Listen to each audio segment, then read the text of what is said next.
No campo, a cana-de-açúcar se desenvolve bem, resultado do solo bom e das condições climáticas favoráveis à cultura. No Horizonte, a usina funciona a todo vapor.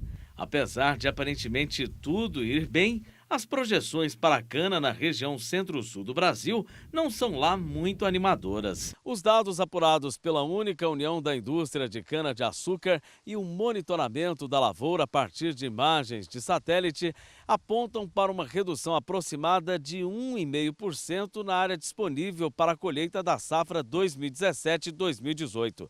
O recuo ocorre por causa da estagnação da área cultivada e da maior renovação do canavial com plantio de 18 meses. No Mato Grosso do Sul, o período de safra 2016-2017 foi encerrado em 31 de março e alcançou a marca histórica de 50,27 milhões de toneladas de cana-de-açúcar colhidas. Ao mesmo tempo, registrou uma queda de 3,9% na produção de etanol, com 2,709 bilhões de litros produzidos. Segundo dados da Biosul, Associação de Produtores de Bioenergia de Mato Grosso do Sul, o etanol representou 72% do mix de produção estadual, enquanto o açúcar respondeu por 28%. Embora as chuvas sejam bem-vindas para o desenvolvimento da cana, o mesmo não se pode dizer na hora da colheita. A grande quantidade de chuvas fez com que as usinas sul-mato-grossenses estendessem a colheita e a moagem da cana pelos 12 meses da safra, ao contrário das demais regiões produtoras no país, que concentram a produção em 9 meses. Essa é uma característica única no estado. Por isso, a cultura necessita de certos cuidados, com adaptações no manejo de colheita e plantio, já que chuva em excesso prejudica a qualidade da cana. Saber o tempo certo para o plantio torna-se importante para que a lavoura se desenvolva bem. E foi justamente para esclarecer esse assunto que o pesquisador da Embrapa Informática Agropecuária de Campinas, em São Paulo, Santiago Viana Quadra, veio a Dourados para participar dessa reunião de validação de zoneamento de risco climático com produtores de cana e representantes de usinas. Para ele, a compreensão do comportamento climático é fundamental para as estratégias de plantio. Em alguns estados, tem ocorrido uma redução da indicação da janela de plantio, enquanto outros, por exemplo, como já é o caso do Paraná, que a gente já está com o resultado consolidado, está ocorrendo uma ampliação dessa janela de indicação de baixo risco de plantio. Então, esse resultado ele tem abrangência nacional, então, caso a caso, dependendo de cada estado, você tem uma redução diferenciada. O zoneamento não trata da expansão da área da cana para outros municípios. O levantamento de dados climáticos analisa os riscos nas áreas que já são produtoras. Somente a partir da conclusão do zoneamento é que o Ministério da Agricultura, Pecuária e Abastecimento irá publicar a portaria sobre a cultura. São 2 portarias. A primeira é destinada à produção de açúcar e etanol e a segunda para outros fins, como bioeletricidade por meio do reaproveitamento de resíduos do bagaço da cana. O estudo é indispensável, inclusive, para que o produtor possa ter acesso ao crédito rural. Nas portarias do Ministério são publicados os níveis de risco somente de 80%, ou seja, 80% de sucesso e possibilidade de 20% de perda.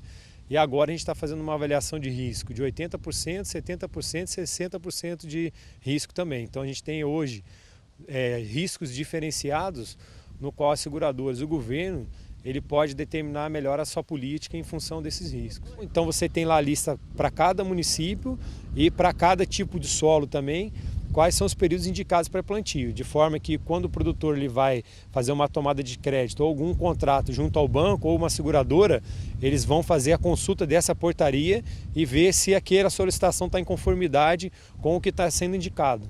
O agrometeorologista da Embrapa, Ricardo Fitz, conta que em 2013 fortes geadas prejudicaram a produção estadual. No fim do ano passado, foi apresentada a primeira proposta de zoneamento de risco climático para a cana no Mato Grosso do Sul. Ele explica quais são os riscos para a cultura no estado. Estresse hídrico para a cana e também a questão da geada. No ano de 2013, nós tivemos um ano onde ocorreu 2 geadas fortes no mês de julho e uma geada forte no mês de agosto. Depois, em 2014 e 2015, não há registro de geada. Ano passado houve também uma única geada. Algumas usinas sul-mato-grossenses já se adequaram ao zoneamento. Jorge é gerente agrícola de uma usina em Viema, no sul do estado.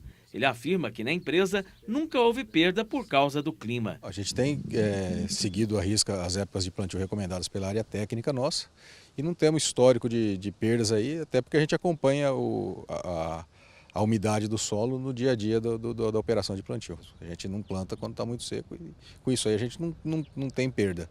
Para a delimitação das áreas aptas ao cultivo da cana-de-açúcar em condições de baixo risco, foram consideradas a temperatura média do ar, deficiência hídrica anual, o índice de satisfação das necessidades de água e o risco de ocorrências de geadas. O gerente administrativo da Biosul, Érico Paredes, considera que a reunião de validação do zoneamento de risco climático é uma oportunidade para produtores e representantes das usinas analisarem os dados da Embrapa e contribuir para a formatação final da portaria do Ministério da Agricultura. Essa reunião é a oportunidade de, junto com o setor, fazer o ajuste fino nos mapas, no trabalho já construído pela parte técnica, pela Embrapa. Todo o seu banco de dados, toda a sua pesquisa, né, toda a expertise na parte de climatologia e o nosso pessoal debate, discute o melhor período para plantio, né, se o nível de risco, se confere é baixo, se é alto e principalmente a preocupação maior do setor em relação à geada.